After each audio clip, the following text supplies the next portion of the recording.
Hello everyone, how we doing? Look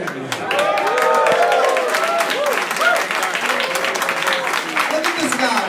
Look at this face. Look at this podium. I just want to welcome you all so much to Manny's. Welcome here, welcome to my small business. This is a packed house. This event has been sold out for weeks. We're so thankful that you've come here on a Tuesday night to hear from Andrew Yang and Kara Swisher in conversation. I just want to say thank you for coming. Manny's is a civic gathering space. The purpose of the place you're sitting in right now is civic engagement. It is a physical space to get engaged in our politics. Andrew Yang honorably is our 14th presidential candidate to come here. And tonight he is our favorite. He is the winner tonight. He's the next president, you guys. If you guys got food, I just want to point out that we have a non-profit restaurant that hires folks from the prison system and from homeless shelters, and we give them full-time employment through Farming Hope. It's the non-profit that runs the restaurant. We love them. They're amazing. We've got a lot of amazing events coming here at Manny's. I just want to say thank you for being here. This is a 1-hour conversation. You can fan yourself if you need to. The bathrooms are out there on the left. And with that, I'm going to ask Kara Swisher and Andrew Yang to come to the stage.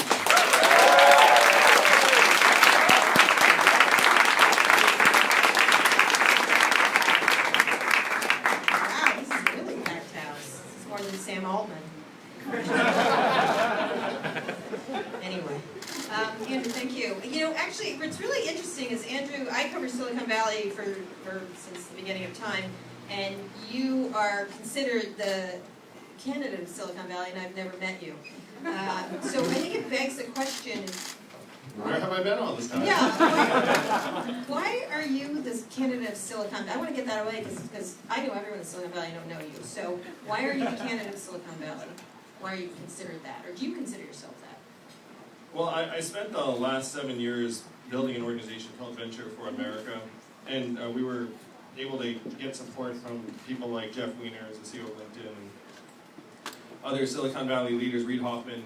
And so I spent between 1 and 3 months a year here for the last 6 or 7 years. So it wasn't long enough for me to hit your radar, Kara. My parents met as graduate students at Berkeley. My brother's named after the Lawrence Observatory. I think that I've got some DNA. We used to joke that that's where my parents got busy, but they're a little too boring for that. So I certainly feel very at home here. Yeah. In the Bay Area, and I think a lot of it is that my thinking and the ideas of the campaign are very much of Silicon Valley, where I first became convinced of the need for universal basic income after reading Martin Ford's book. Martin's actually, he's a California guy, you probably know Martin. But working in Detroit and Cleveland and Baltimore and St. Louis and New Orleans over the last 7 years, I saw firsthand the impact of a lot of the technological innovation on those communities. But my thinking, I believe, is reminiscent of many of the people. And I'm very proud to say that many Silicon Valley leaders like Sam Altman and Jack Dorsey and others have gotten behind the campaign. So it's become the Internet Silicon Valley campaign over the last number of weeks. Right. So it's somewhat interesting to be the candidate of Silicon Valley when Silicon Valley is the crosshairs of the right, the left, every single person on the planet, essentially. How is that affecting you? Because being the candidate of Silicon Valley right now isn't necessarily a great thing, right at this moment. And it's funny, too, because I feel like I get caricatured in the media a lot as the Asian tech bro. and part of me is like, I spent 7 years running a nonprofit that I started. It's very, very wholesome. So I do think there's a little bit of almost a shortcut taken in terms of my background, where when I'm interviewed in the media, a lot of the times it seems like, oh, here's like the Silicon Valley candidate. And I agree with you that right now Silicon Valley has gone in record time from can do no wrong at all to can do no right. And obviously neither of those things is accurate. It's doing lots of damage, that's what it is. It's not can do no right, it's actually damaging society. But go ahead. I agree with you. And so the pendulum has swung very, very quickly and dramatically. And as always, the truth is somewhere in between, where when everyone was being lionized here in Silicon Valley, there were some excesses of things going on. And even as right now they're being criticized, there is also a lot of good being done. All right, so there's an interesting Nate Silver article that was just about you that I thought was interesting. He's done, this is quotes about you. Could be one reason you're doing better than Bill de Blasio, but I think that's a low bar. It could be because he's done such a good job of speaking the defining aspect of the American psyche, one that both loves and fears tech. That's because the cycles of techno hype and disillusionment are a major part of American culture and public policy. But we're in a cultural moment when our belief in the promises of technology are meeting a crushing reality. Yang's platform might be less that it's calling for cloud seeding or AI social workers, and more that it's calling for those things at a time when the relationship between Americans and tech could best be described as it's complicated. So let's talk a little bit about the policies you have, because they are more tech forward than most, or thinking about ideas. Let's start first with, well, the Yang Gang. That's the concept of the Yang Gang. Not a policy. Talk about that, your use of it. It's a hashtag Yang Gang. Yes. So we had to come up with a name for our supporters, and Yang Gang organically bubbled up very early and then took on a life of its own when I became cool. And so I found myself very grateful that my last name rhymed with gang, as it turns out. And then when we get asked about our rise, the fact is most cable news programs were ignoring me and the campaign for months. So we went to podcasts, we went to internet media, and so people were like, was that your strategy? And it's like, well, I didn't have much of a choice. It's not like I was beating off, Chris Hayes and Rachel Maddow with a stick or anything. or choosing not to do cable news. It's just I pursued the avenues that were open. Because I'm an entrepreneur, I'm an operator, I started this campaign as a completely anonymous entrepreneur. And so the fact that I'm beating my mayor, Bill de Blasio, is actually nothing to sneeze at. But the rise of the Yang Gang really was an organic phenomenon because we're speaking to the problems that the American people are facing in a different way than most politicians, and we're proposing solutions that would actually improve people's lives on the ground. All right, so let's talk about some of those solutions. The first one is the Freedom Dividend. This is UBI, which is universal basic income, and you're, I think, proposed $1,000 to everyone over 18 every month, correct? Yeah, that's exactly right. All right, so talk about that. Well, the Freedom Dividend is a policy where everyone in a country, in this case every American citizen, gets $1,000 a month free and clear to do whatever you want. And while this sounds radical to most people listening to this, it's a deeply American idea rooted in our history. Thomas Paine was for it at our founding. Martin Luther King championed it in 1967 and was fighting for it when he was assassinated in 1968. Milton Friedman and 1,000 economists endorsed it in the 70s. It passed the U.S. House of Representatives in 1971, and one state has had a dividend in effect for almost 40 years, where everyone in Alaska gets between $1,000 and $2,000 a year in oil money every year, and they love it, and it's a deeply conservative state. And so what I've been saying to the American people is that technology is the oil of the 21st century, and what they're doing for Alaskans, we can do for all Americans. So when you push it, there's a lot of people pushing for UBI, trying different things, a lot of companies that are trying to figure out how to do it, it's being tested. What are the challenges to it? Because, not to channel Lindsey Graham, but a lot of the people that are against it say communism. Like, it's giving away free money, it's free, the stuff you hear when you get the pushback on it. What is the case against something like this? Well, the great thing is many people who are conservatives and independents and libertarians actually really like the idea of a freedom dividend, particularly with the word freedom in it. Yes, I really just enjoyed my freedom fries recently. Where what I say is that it's not socialism, it's capitalism, where income doesn't start at zero. And that everyone having money is very good for business, it's very good for markets, it's very good for individual freedom and autonomy. And these are things that many conservatives embrace. And again, the state that's had this in effect for almost 40 years is a deep red state. It was passed by a Republican governor. So the case against this does not actually come from the right, really. It comes from a mindset of scarcity where people think, well, if we do this for everyone, it will somehow harm us, it will cause rampant inflation, it will cause deterioration in work ethic. So these are the phantoms that people erect to try and object to universal basic income. And a neuroscientist put it to me best. He said, Andrew, you're going to be fighting the human mind. because the human mind is actually programmed for resource scarcity, and when you propose something that suggests relative abundance, there will be something of a reaction to it. And talk about how you're going to pay for this. It's a lot of people getting a lot of money. It's a big number. The way we pay for it, the first thing is that it's much less expensive than people believe. So if you have a rough headline number, you think, oh, it's 3 trillion or so, given the number of adults in this country. But it's actually about half that, because we're spending 1.5 trillion plus every year on an assortment of welfare and income support programs. And so if you believe that everyone gets $1,000, but if you're already getting $1,000, we're not going to stack this on top, then the headline cost comes down very, very quickly. The headline cost also goes down because when we get this money, what are we going to do with it? We're going to spend it in our communities. It's going to go to tutors and the occasional night out, and car repairs. Not car repairs for you guys, because none of you own a car. But in other parts of the country, We all scooter car here. repairs, right. Like an extra bird ride. Is bird legal here? I can't remember. So, I can't keep track of what's happening. You can smoke marijuana, date a goat, and ride a scooter at the same time. So in this case, that's where some of the money would go. But if you have this money in our hands, you build a trickle-up economy where the money circulates through regional economies over and over again, and we get a lot of that money back. We save money on things like incarceration, homelessness services, emergency room healthcare by having a stronger, healthier, more productive people. And how many of you all are entrepreneurs? Been a lot of you. Like, how many more artists and creatives and entrepreneurs would there be if everyone was getting $1,000 a month? This would be a massive boom to dynamism and growth.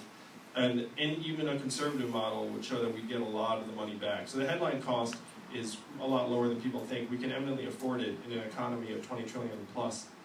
And is there a group of people that don't get it? Does Warren Buffett get the $1,000 a month, for example? Warren Buffett and Jeff Bezos also get it, just to remind them that they're Americans. Okay.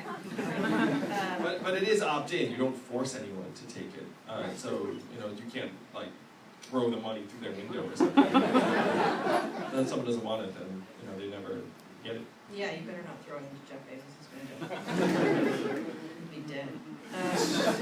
So when you think about doing this, why do you think there's resistance to it? Because when people do talk about it, people are like, oh, he's for UBI. I'm like, so?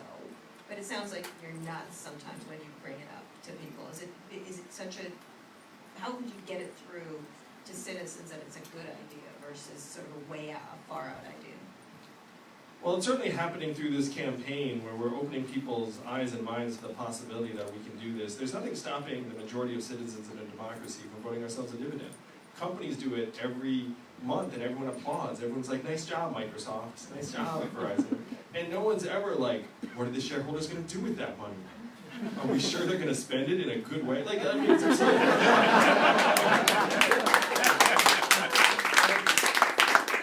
we're the owners and shareholders of the society. We can declare ourselves a dividend. I'm running for president to help wake people up to this reality. And as I win this election, when I come into the White House, the Democrats will be so thrilled that I beat Donald Trump. They'll be like, yeah, let's pass a dividend and get more money in their hands. And then some of the Republicans, conservatives will look up and say, wait a minute, this is a massive win for Americans in rural areas and areas that have been left behind by automation. And I don't need 81% of Congress to pass this dividend. I just need 51%. All right. Another topic that you talked about a lot with Venture for America is being in the Rust Belt and these jobs. And the word you're using is robot apocalypse. Now, I kind of get it because I spent a lot of time trying to scare people about AI and robotics, automation, and AI. They're the three things that are coming. And I think, as you might know, that what's happening now, what's happening in the future is going to be so much more dramatic. Yeah, it's about to accelerate. Accelerate in a way that's bigger, and so it's well beyond having the ability to get on scooters or date on Tinder or take an Uber. What's going to happen next is really quite dramatic. Talk about your vision of that beyond the truck driver's not going to have a truck. It's going to be an autonomous vehicle.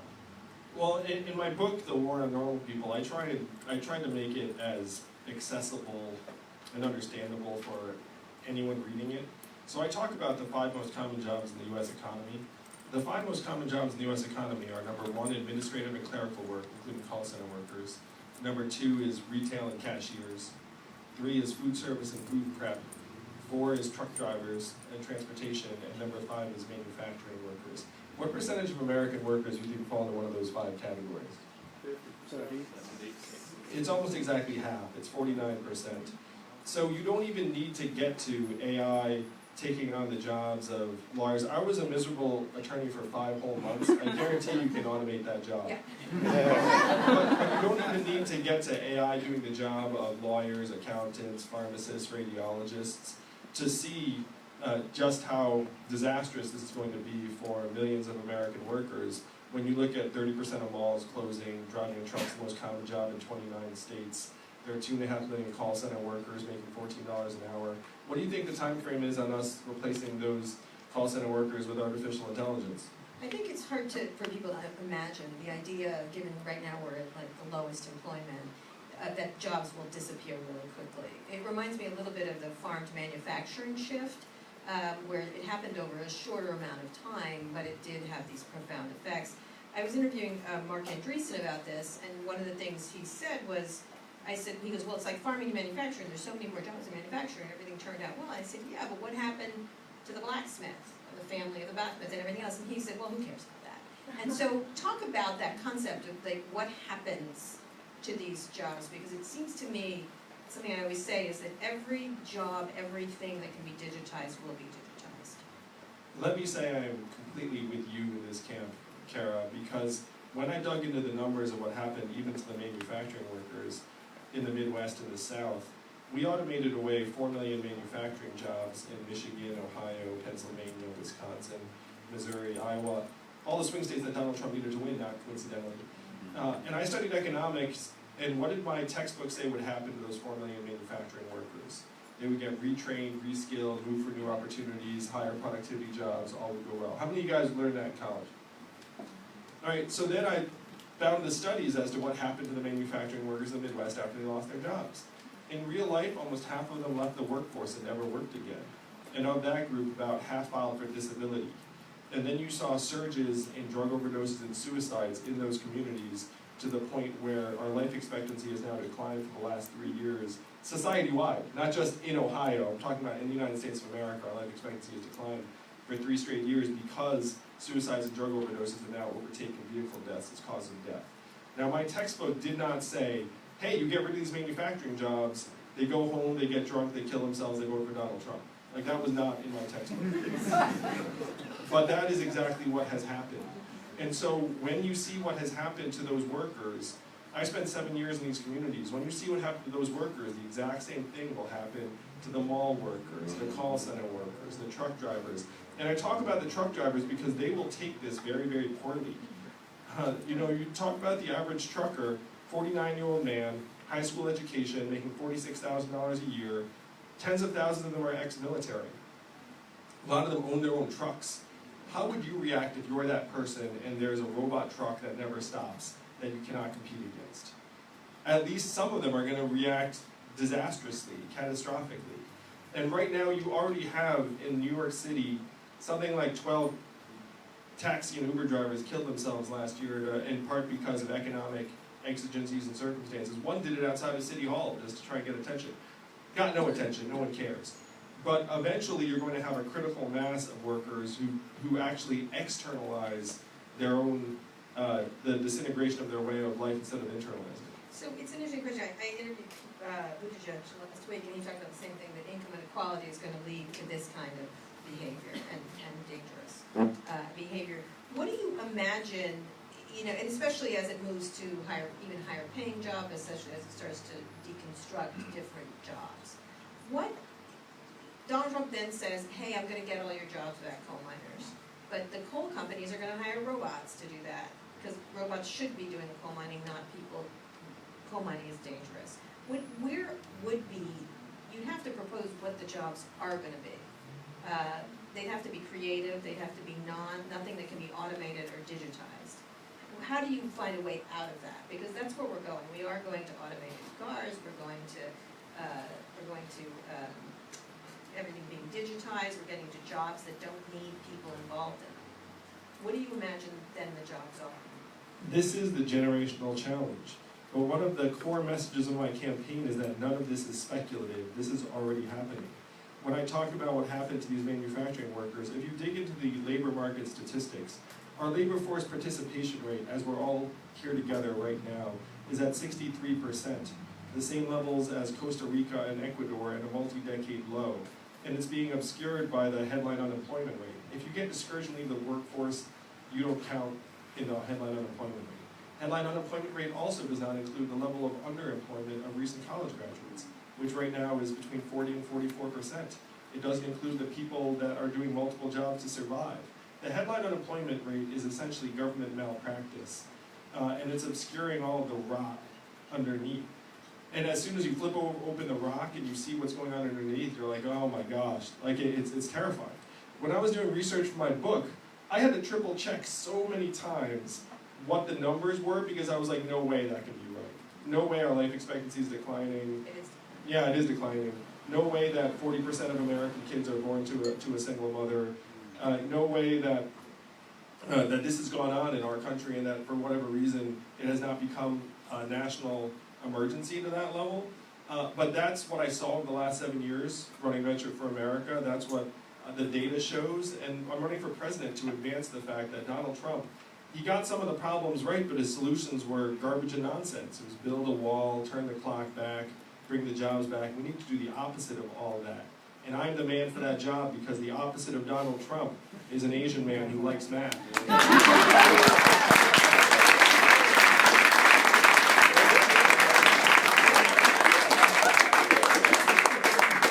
could also be a Boston woman who likes math.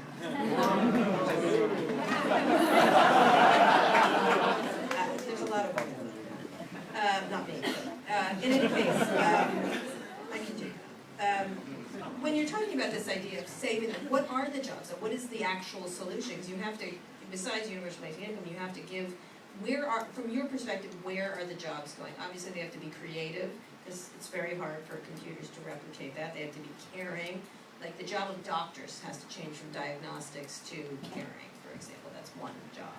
Where do you see the most interesting jobs that you can imagine being created?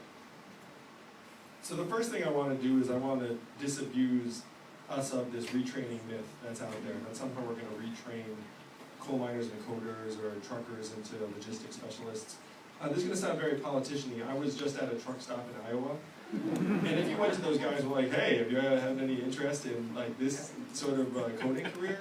They'd be more likely to punch you in the face.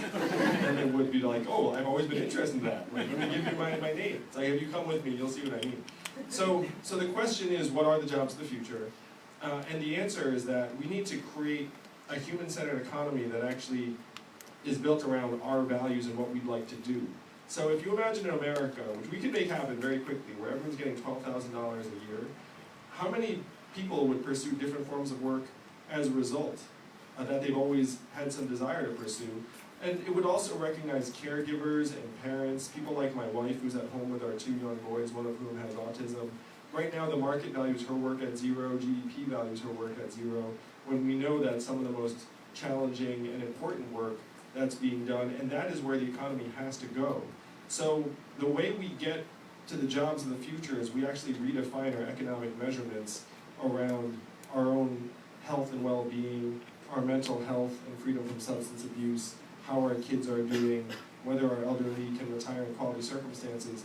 Because if you have a fight for capital efficiency, we lose on an epic scale, on an historic scale. So you're calling human-centered capitalism, correct? Yes. What does that mean?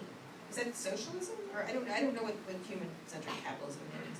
So right now, the purpose of our economy, broadly speaking, is to maximize GDP, hence, expansion, recession, maximize stock market price growth, and then you have this headline unemployment stat thrown in, to the extent you have guideposts for the economy. So what I'm proposing for human-centered capitalism is that record high GDP does us very little good if our life expectancy is going off the cliff. So what if you were to make life expectancy and health your economic output? What if you were to make our happiness and well-being? What if you were to make our childhood success rates? You build a scorecard and say, this is how we measure economic progress. You can have GDP as one measurement, but it's one of 10 measurements, and I would suggest maybe not the most compelling one. And then, as president, I would report how we're doing on the more meaningful numbers every year at the State of the Union. I'd be the first president to use a PowerPoint deck at the State of the Union. In part because right now we're subject to these embarrassing kabuki theater performances at the State of the Union. Like, it's so weird. It's so odd. I feel bad for the members of Congress who are like, do I stand and clap for this? Do I not? Like, that's like, so we can do better. And a lot of it is by getting the measurements right. Because if you have the wrong measurements, how can you ever make progress? Even the inventor of GDP said this is a terrible measurement for national well-being. We should never use it as that. And that was 100 years ago. Like, we haven't got any better since then. So that's what human-centered capitalism is, and I'm happy to say, Kara, that it's not very difficult. As president, one of my first acts will be to go down the street to the Bureau of Economic Analysis and say, GDP, very old, archaic. We have these other indicators, let's start using them in addition. That part is easy. Then the more interesting part becomes tying corporate and individual actions to progress on these measurements. But imagine a country where if I get some kid off drugs, or I help reintegrate an ex-convict into society, that actually counts as economic value, and then I somehow get rewarded for that. That is how we create the jobs of the future. I think it's called the Netherlands, but so it's just there. You're talking, these are seeming very reasonable, but just checking into news today, it seems like Washington today is on level batshit crazy. You had a pack of the Republicans saying racist things weren't racist. You then had the squad saying, yes, they're racist. It was back and forth. Craziness. It's just absolute, and it's all taking place on Twitter, which is being weaponized by Donald Trump. How do you expect to stop this? Because it's today, I think, was probably peak. Someone should stop Twitter immediately. Like, someone should turn off Twitter, is what I felt today. So there is a pioneer of the internet, Jaron Lanier, woo, who said that negative sentiment spreads much more quickly and powerfully on the internet than positive. And that's one reason why Trump now has been able to weaponize so many things, is that you have these powerful messages that then people feel like they have to be on one side or the other. The way we change that is by putting someone in the White House who wants nothing to do with these particular, first denigrating people who are born in this country and saying they should go back to their country. I've been told to go back to my country several times throughout my life. When I was young, it actually was more confusing and hurtful. Now I'm just like, psh. I mean, not that happened. It hasn't happened like today or anything. But, and so the cultural flashpoints that are happening in DC, most Americans are getting exhausted by them, just want to move on and solve the problems. Yeah, and getting exhausted and confused is part of the game. Yeah, and that's one reason why I'm so thrilled to be running for president, is that when I go to the rest of the country, and it's not just here, it's in Iowa or Ohio or Pennsylvania, people are like, oh, please, can we talk about something else? Can we actually start trying to solve the problems on the ground? There's a huge appetite for that. But what did you make of the use of what did you make of the use of that? It seemed like I just tweeted this, it seemed like he lost on the census vote. He was accused of rape, he was partying with a pedophile, and they thought, racist tweets will do it, we'll switch it around. How do you stop that? Like, what do you make of it happening over and over and over again in this endless, and it works quite a lot, it works over and over again. Well, I think our media is complicit in this, because how did Donald Trump win? The media covered every single thing he did. If he had a rally, it was televised live. He called in, all of a sudden they bumped everything else and be like, Donald Trump's here. He's going to just call in and spout some bullshit that doesn't make any sense. But it's like, it was high ratings, they just went after it. And now that he's president, obviously it's harder to ignore him because he's the president of the United States. So if he says something that's, controversial, then that's newsmaking. But to me, the mainstream media has to start trying to just dismiss and minimize Donald Trump's command of the news cycle.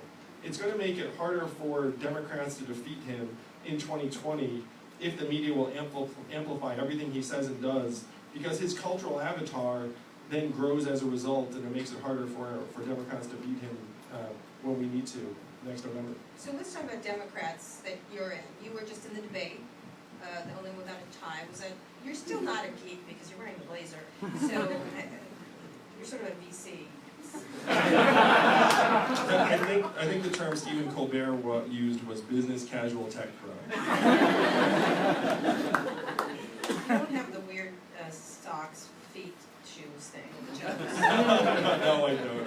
And it doesn't look like you're intermittent fasting. Not that that you're overweight. You don't look like you need a sandwich. So, talk about the Democratic, the field right now. You were on stage, you didn't get a lot of words in edgewise. Kamala Harris was sort of, and Biden were kind of dominating it. How do you look at the process of running when you're not as well known? Although you're polling above some very well-known politics. I think you're above Klobuchar, you're above Tulsi Gabbard, you're above de Blasio, Gillibrand. So you're doing very well for someone that wasn't very well known, but how do you break through, which is first a large field, secondly a confusing field, and a lot of people. When you have just the debates or whatever, what's the strategy for doing that? Well, the great thing is that the field's about to thin very, very considerably because the DNC has doubled the threshold to qualify for the debates. I'm happy to say right now, I am one of only 8 candidates with over 130,000 voters.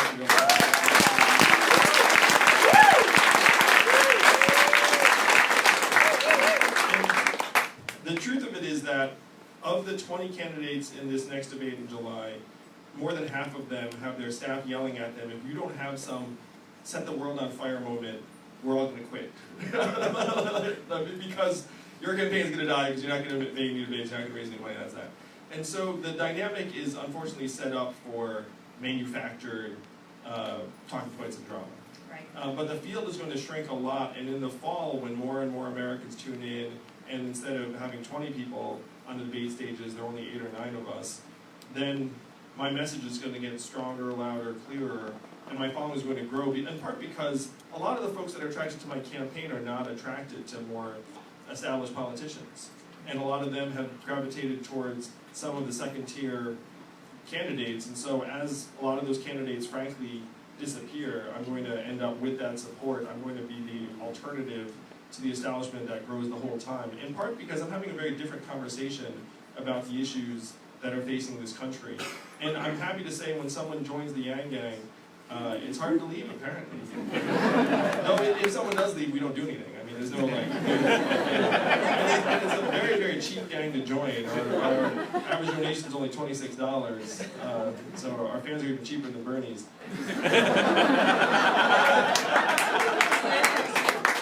Someone like Bernie, which was a grassroots campaign from the last election. I'm younger, fresher, modern, and more Asian than Bernie.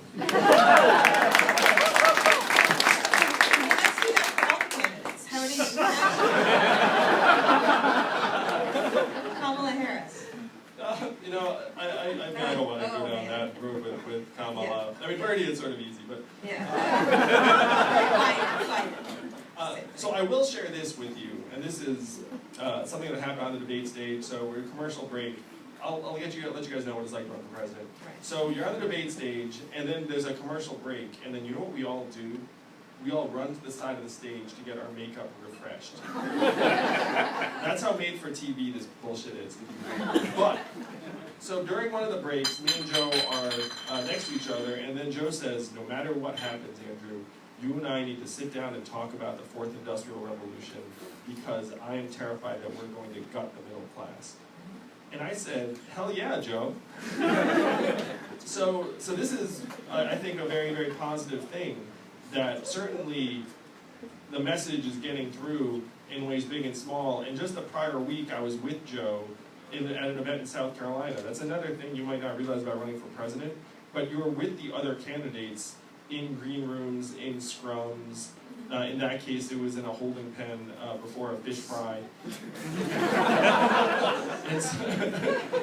And so you end up getting to know each other personally. I have some of the other candidates' cell phone numbers. We send each other encouraging messages. So there are actual personal dynamics at play, and I'm very confident that we're going to mainstream the issues that are important to this campaign in the days and weeks to come. It sounds like Biden's your friend, right?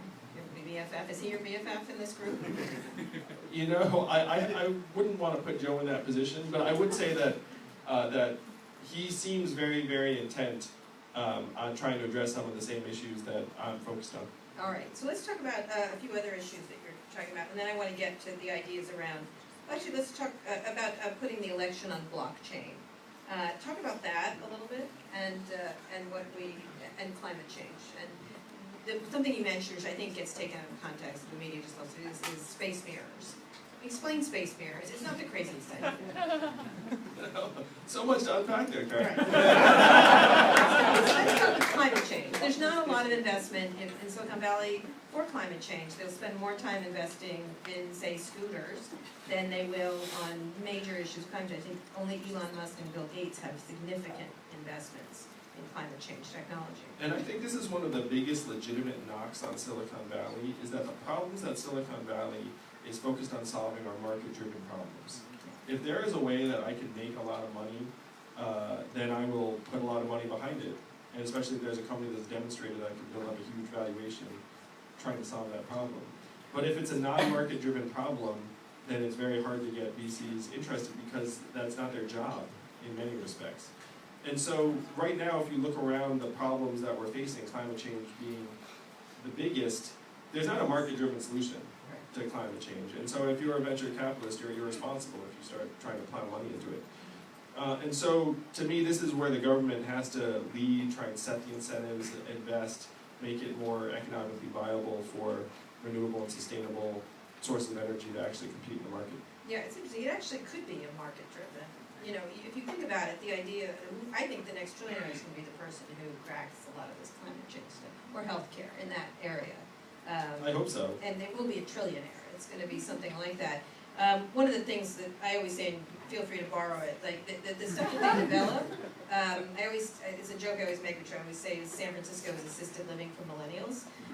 Because the stuff they create here is all those kind of products. You're like, you know, laundry, dry cleaner laundry, you get your Uber to you, you get your scooter right to you, you get your food right to you.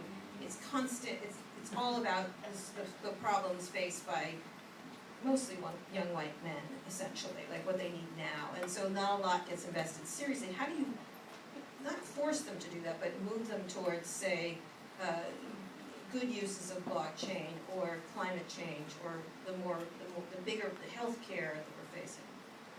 Well, I do think that putting economic resources in the hands of every American will end up amping up investment on solving problems for women, on solving problems that are facing underrepresented minorities in this country, because there'll just be more buying power in every community, and so there'll be more entrepreneurs coming out of each community, and then there's going to be more money trying to invest in those opportunities. Certainly, on something on the scale of climate change, you need the government to come in and say, here's a generational problem, we're going to be willing to support very large bets, because that trillionaire you're talking about, that trillionaire needs to have a runway, needs to have a set of resources to get their start. And as we know, historically, a lot of those resources for these big problems do come from the government, in the best of cases. But I will say right now, it's embarrassing how our government is really nowhere to be seen in terms of the leadership. And you can see this in part where if you look at the sponsors of many of the universal basic income trials, it's Sam Altman, it's Chris Hughes, it's private philanthropists. It's not like the government is going around saying, hey, let's give people money and see what happens. You're not going to believe this, but in the 60s, the government just started giving people money to see what happens. And that, like, when you read about that, you're like, wow, our government actually decided to make bets and conduct studies on this to see what would happen. And today, we're just waiting for Sam Altman and Chris Hughes to report how their data is. It just shows how far behind our government is. It's also the same thing with space. It's all being done by Bezos, Musk, Richard Branson. So it's all privatization of all the things that government used to do. Do you think government needs to jump really heavily back into the idea of this space investment and things like that? Those big ideas. Well, I think we're past the point where if you watch these movies like Apollo 13, you grew up in NASA, we're past the point where the government's going to end up employing hundreds and hundreds of scientists and whatnot. A lot of those scientists now work for SpaceX or the other private firms. But the government has to put resources to work to support moves in those directions that private industry might not take on. I talked to someone who's in AI, for example, and they talked about how the biggest private companies might invest billions to support AI research here in California, but then in China they have a blank check, they have essentially unlimited computing resources provided by the Chinese government. And so then the companies here say, we have a lot of money, but we cannot compete with the Chinese government in terms of money. And so it would make sense to me that the US government would say, well, we have to maintain US competitiveness in this, and this is some place where the government wouldn't be expected to employ all of the researchers or scientists, but the government could write some checks and make sure that we can stay competitive. So let's talk about that idea, because one of the proposals that's been going around related to tech, and if we can avoid is the breakup of big tech. I'm of the side that more competition is better. Breaking things up does create opportunities for others. And when you don't have a government involved in helping seed this stuff, it's up to these big companies to coalesce around 2 or 3 giants. And in this case, it used to be just Microsoft, now it's sort of Amazon, Facebook, Google. How do you look at those proposals to break them up? I think there are instances where we should look at having some of these companies divest parts of themselves, where there's been excessive consolidation. And it's also true now that the business plan for many entrepreneurs is just to get acquired. Like, it's not trying to build the next business that's going to last for decades. It's like, oh, if we become a big enough threat, then Facebook's going to buy us. And that's bad over time. It's bad for innovation. I will say, though, that the lens that some of the other candidates are taking seem to be 20th century approaches to 21st century problems, where it's not like if we created 4 mini Googles that would somehow resuscitate the Main Street businesses of Indiana, or whether any of us would want to use the 4th best search engine. No one here is binging anything. And that some of these markets naturally consolidate to one winner. None of us would ever consciously use the 4th best navigation app. It's like, oh, I want to use number 4 to support them. It's like, of course not. Like, you know, which one's the best with the best the best traffic? And so we do need to try and solve these problems. To me, the most human problem that these companies are posing is that the data clearly shows a huge rise in anxiety and depression among teenage girls in particular. That's coincident with smartphone adoption and social media use. And this is something that's plaguing families around the country.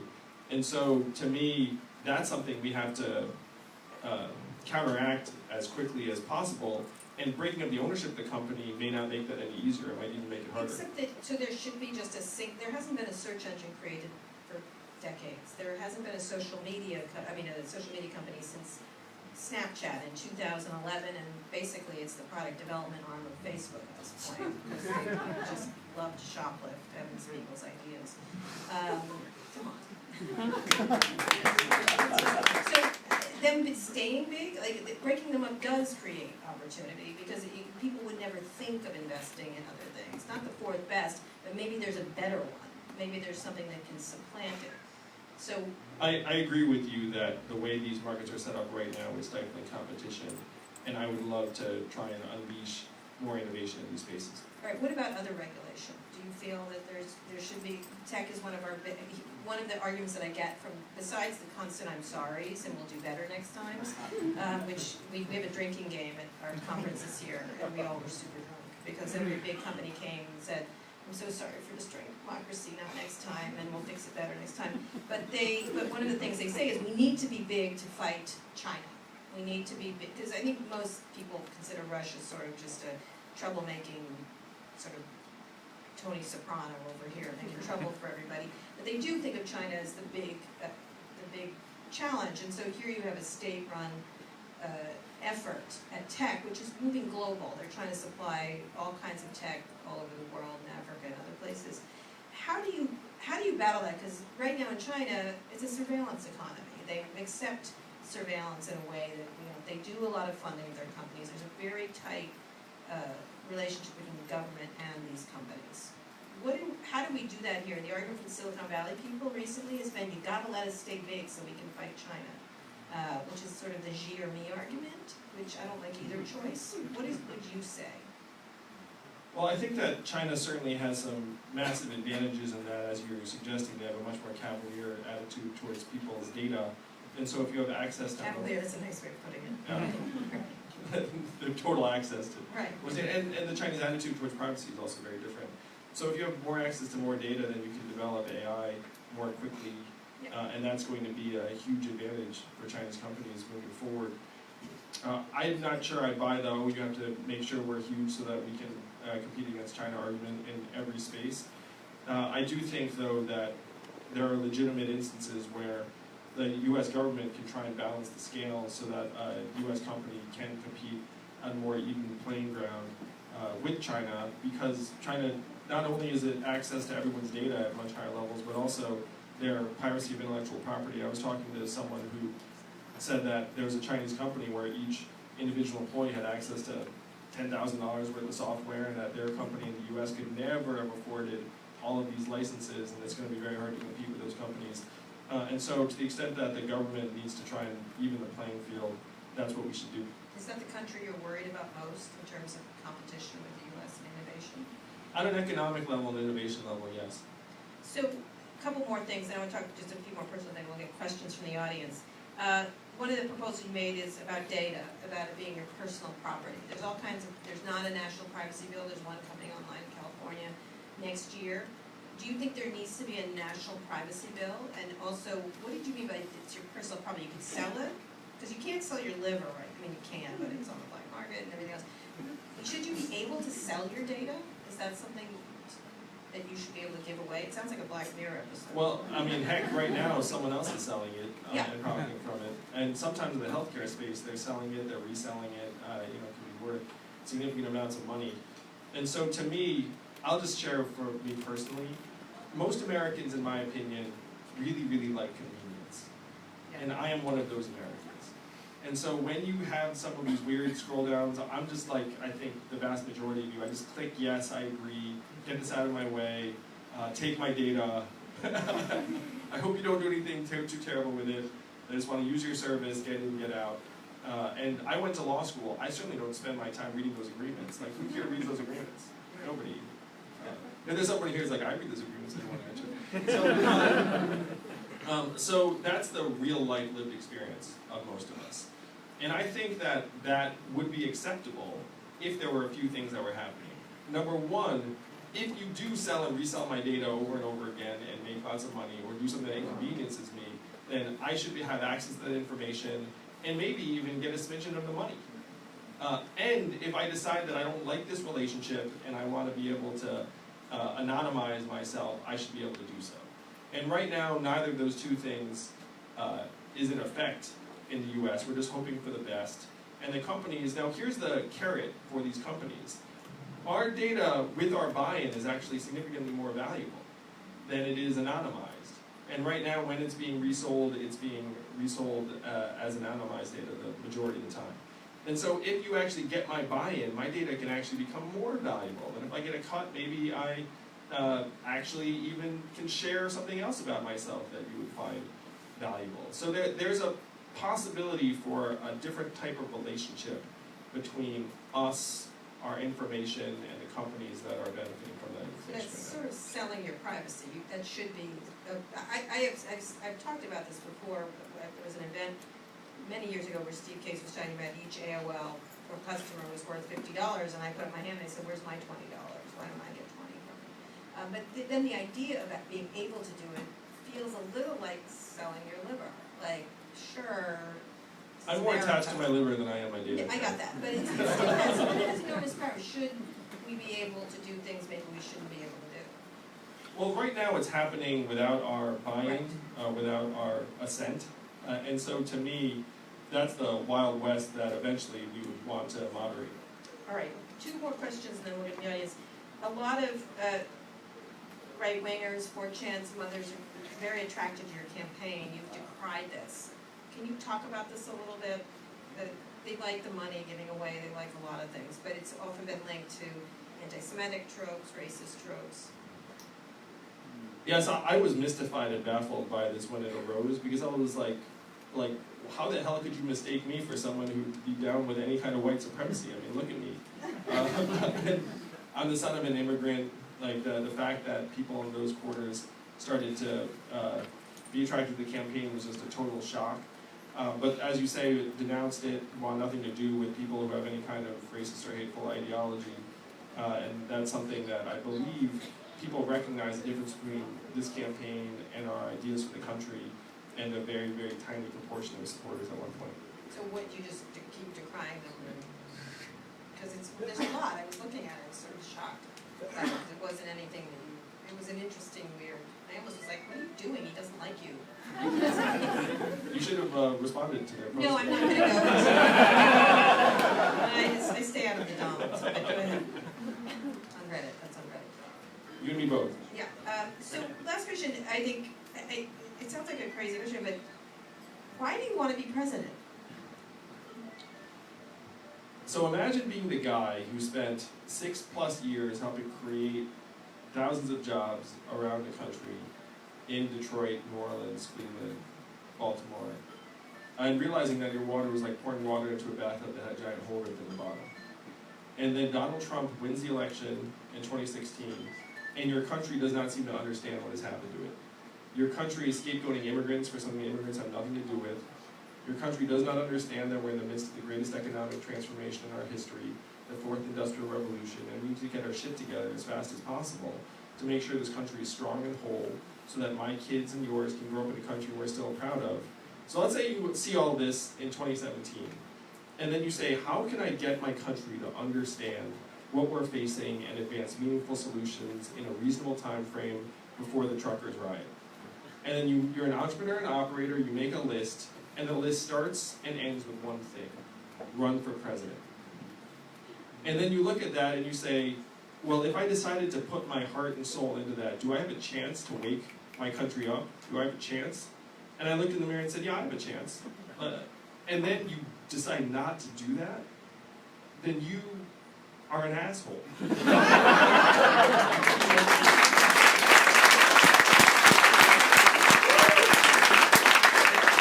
I looked in the mirror and said, all right, let's do this thing because I want to be able to sleep at night. I may not win, but I am damn well sure I'm going to make this case to the American people, and I'm going to be able to sleep at night knowing that we actually knocked some sense into enough of our fellow citizens so we can start solving the real problems of the 21st century.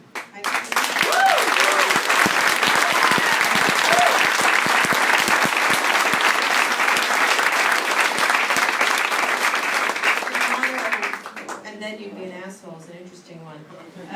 But is there a chance of unseating Donald Trump? His favorites go up. He's more and more outrageous every day, more and more unhinged. It doesn't seem to have any effect. I think there's a great chance of beating Donald Trump in 2020.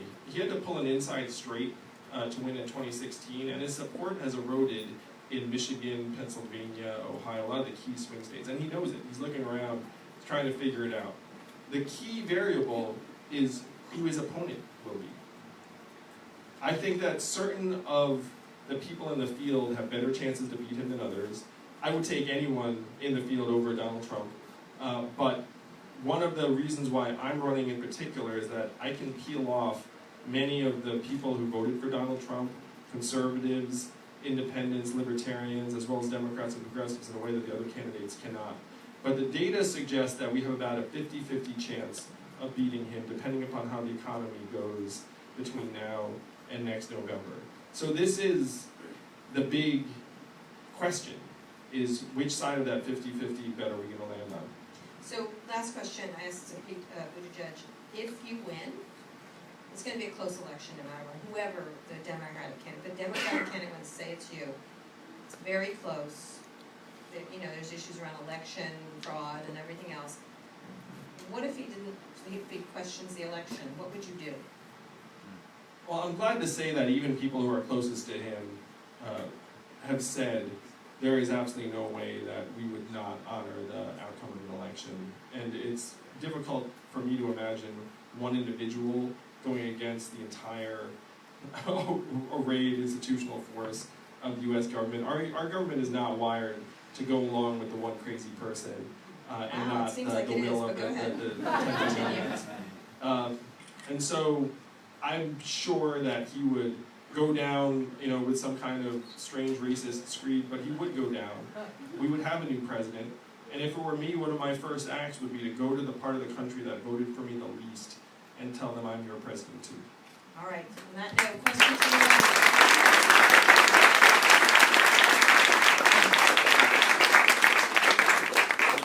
Questions? Let's go, I'm going to pick a lady, right here. I don't know if you're a lady. Hi, my name is Carrie Kim. I work at Blind. It's an anonymous app for a survey to tech employees asking if they thought the artificial intelligence and tech automation was concerning to employment crisis. And we were surprised to find Gotta go that fast. more than 50% of employees were not concerned.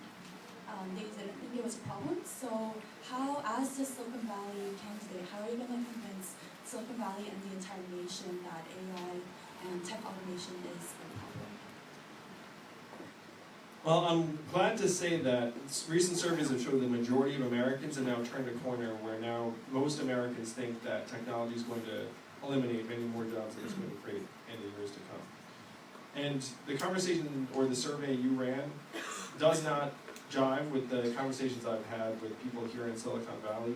A rule of thumb I've had is that the more someone knows, the more concerned they are. I have never sat down with someone who's very, very deep into the space where it's like, yeah, I think it'll be all right. The deeper into the space someone is like, Kara's very deep into the space and she's very concerned. Yeah. That is much more the norm than the opposite in my experience. Okay, another question? Let's wait back here, right here, and then. Hello, Andrew Yang. First of all, thank you so much for talking to us. Putting the merits of UBI aside, I want to talk a little bit about your pessimism when it comes to AI.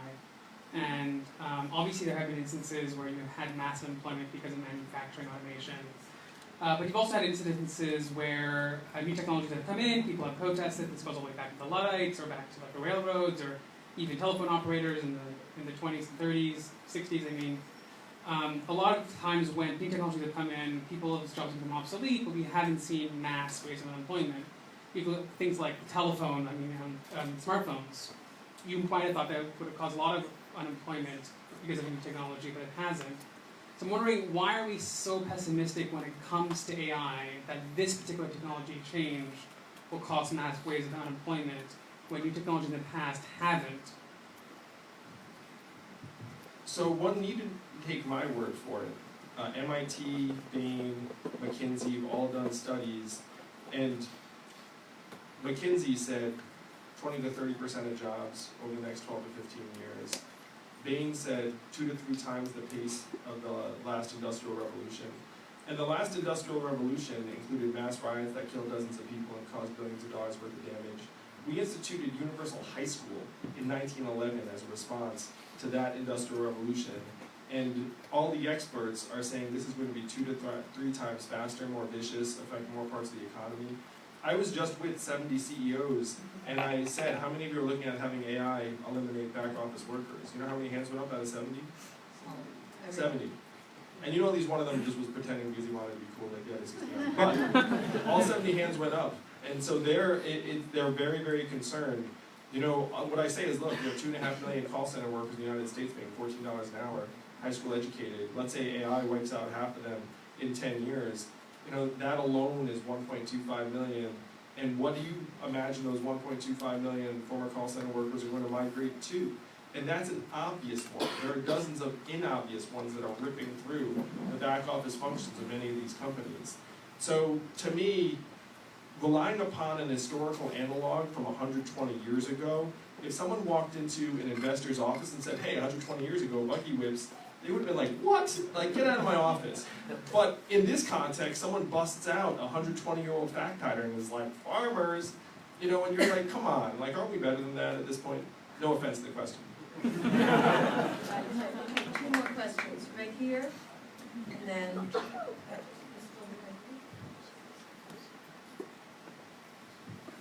Hi, let's move away from the tech into your ideas like great, and I am glad that like, you were at least running to bring in new ideas, but you know, going back to how are you gonna try to move these policies forward in a Congress that probably isn't gonna flip in the Senate, and then House is still kind of like, you know, trying to figure out what's happening even today with the resolution, right? So how are you gonna try to move these policies forward when it's not just on you? Yeah, it's I mean, look, the squad's fighting Nancy, and they're all fighting Trump, and then Kellyanne Conway says something stupid. I mean, how do you fix that? Well, Kellyanne Conway will be gone, presumably, Yes. but that's. Well, we have a very, very polarized society and government, and it's causing gridlock in DC, and it's it's a disaster. So how do you change it? The way you change it is you end up with a popular wave that ends up transcending a political party. You have a person come in who's clearly not ideological and bipartisan. People feel like they can work with him, and he has a big idea like giving everyone a dividend of $1,000 a month that just is universally popular. Cash is very hard to demonize. If you imagine a world, and it's a very real world, where I come into the Oval Office in 2021, everyone's going to know why. It's going to be because I have been pushing this Freedom Dividend, and Americans say, heck yes. And so then I'm in office, again, the Democrats are super excited about it and say, let's pass some laws. And then all we need is a tiny sliver of Republican congresspeople to say, the dividend's a good idea, it's going to be great for my constituents. And if you imagine them fighting it, can you imagine their offices in Missouri and Kentucky and Alabama as they go home? It's like, people will be like, why are you fighting the dividend? Like, we want the dividend. The dividend's a good idea. Like, their office is going to be surrounded until they say, the dividend is a pretty good idea, let's give it a try. And we get that passed, then we can reverse this mindset of scarcity that has swept the country. It's one reason we're so polarized. If you have a sense that this country is getting dumber, nastier, less reasonable, less optimistic, we are, by the numbers. Because 78% of Americans are living paycheck to paycheck, almost half can't afford an unexpected $400 bill, and research has shown that if you can't pay your bills, it has the equivalent of decreasing your functional IQ by 13 points, or 1 standard deviation. So if you can't pay your bills, you're just putting your feet in front of each other, and then if I come say climate change, you're like, I don't care about the penguins, bro, like, I just gotta pay my bills. And so that's where most Americans are. We gotta get their heads up. You get me in office, we pass the dividend, the scarcity starts to lift, and then we can see what else we can get done.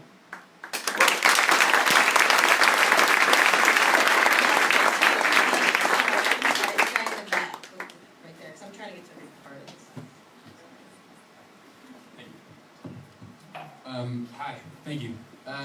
Currently there are 1 to 2 million Muslims in China who are in camps. And I have heard almost nothing about it on the campaign trail. There are re-education camps, they're taken from their homes, there's, as you talked about, surveillance. So I just wanted to know, do we as Americans have, I guess, any right to say anything about it? And if so, what do we do? And perhaps to link that with the Washington Post had a great story about how all your driver's licenses are using facial recognition without your permission. So it's not the same thing, but it's certainly frightening in this country to have your data used that way. Well, certainly, I believe the United States should be able to advocate for human rights in any part of the world. But right now, that's a much less compelling case because people are looking at us and saying, are you really in position to moralize to us about the way we're treating this particular subgroup of people? So job number 1 is rebuilding our strength at home so that we can genuinely say, look, we're fulfilling and actualizing our values, and then we'll be much better able to champion oppression of other groups of people in other parts of the world, and that's the goal. Karen, can I ask you a really quick one? Can you tell us Your about place is called Manny's. No. Can you tell us about your socks, Andrew? Oh. Really? God, man. Yeah, I want to know about your socks.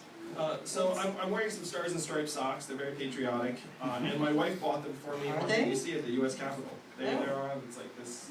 You're very flexible. And so,